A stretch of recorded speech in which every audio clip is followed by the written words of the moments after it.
Hey everybody, welcome into the Parker and the Man page at yournews.com. Mark Wilson with your webcam. First week November in the books. We're running out of some of these big college football Saturdays, big college football weekends. We got, 3 left for the bowls?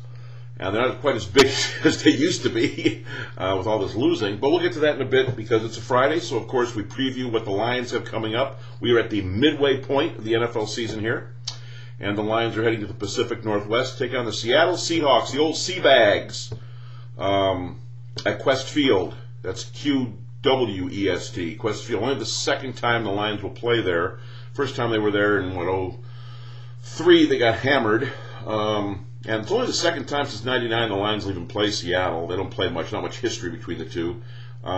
If you remember when they played in 06, that was when the Seattle Seahawks were coming off their Super Bowl year. They had finished their season of 05 in 06 at Ford Field. Stay with me here.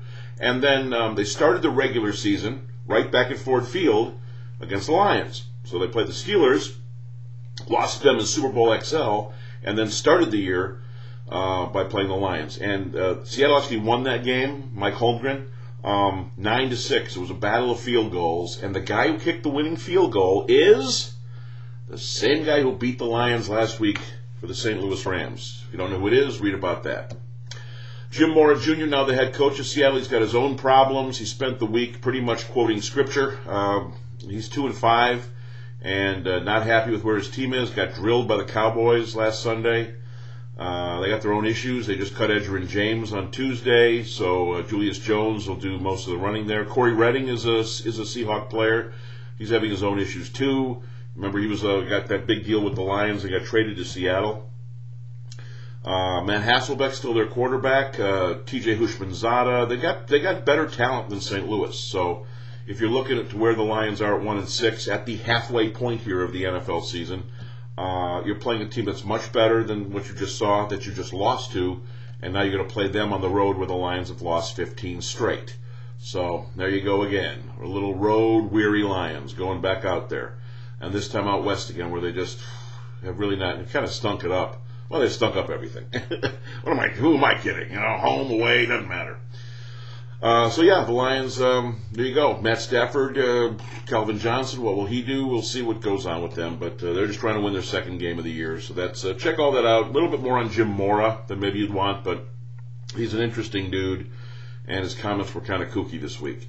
I'll just give you a hint. Most coaches in the NFL start their press conferences with an injury report, telling you what the injury deal is on the team. It took Mora 15 and a half minutes to do that the other day. Before he did anything else, he talked about philosophy and where his team was. Kind of the same thing Schwartz did during the bye week. So the Lions fresh off the loss to the Rams. Seattle fresh off the loss to the Cowboys. It's the game of the week, all right, W-E-A-K. Also, check this out. Starting November 22nd, the Lions are playing the Browns that day at Ford Field, and there's a new feature for you. It's called Pride of the Lions. It's going to be like a Ring of Honor, and it's over at the old Hudson's Warehouse part of Ford Field, and you can check that out. It'll start with 12 inductees. All 12 are in the Hall of Fame, which means no Herman Moore, but most likely Barry Sanders and Joe Schmidt and Charlie Sanders, Luke Creekmer, those guys that have all made the Hall of Fame. It's called Pride of the Lions. Maybe not the right time for that, but they're going to do it anyhow. And it'll be featured first November 22nd when the Lions take on the Browns. That's 4 days or whatever before the Thanksgiving Day game. College football, we're running out of those big college weekends, as I mentioned. Michigan hosts Purdue. Michigan State hosts Western Michigan out of conference. Each team needs to become bowl eligible. Michigan needs 1 win. State needs 2 wins. Both should get wins this weekend. The Spartans should beat Western, Tim Heller and company, and Michigan should beat Purdue. This is a Purdue team that beat Ohio State, and then 2 weeks later gets shut out by Wisconsin. So Danny Hope's got his own issues there in West Lafayette. The games are at home, so if Rich Rodriguez gets the win, he's bowl eligible. Mark D'Antonio needs 2 to become bowl eligible. So read all about that there. Eastern Michigan started the weekend the way they finished last weekend, just getting bludgeoned by Northern Illinois. 50-6 was the final in DeKalb.